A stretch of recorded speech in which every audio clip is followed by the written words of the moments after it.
Hello, in this video we will explore how to insert a mathematical expression into a message box in Canvas.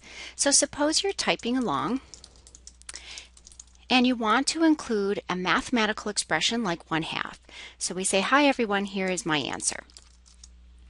To insert a fraction, you could certainly type it, but there's also a math equation editor.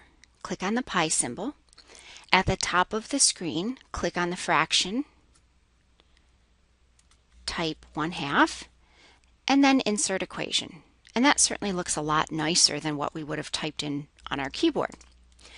Now let's look at something more complicated.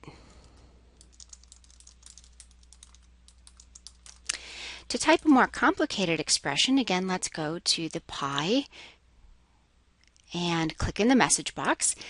Now I'm going to enter an expression which says not P and Q implies R. The negation symbols found on the miscellaneous tab. I'll type the parentheses and type P for the logical connector and click on the operators tab.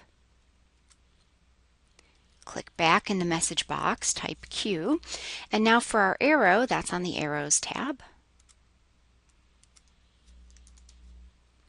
And type R, insert equation.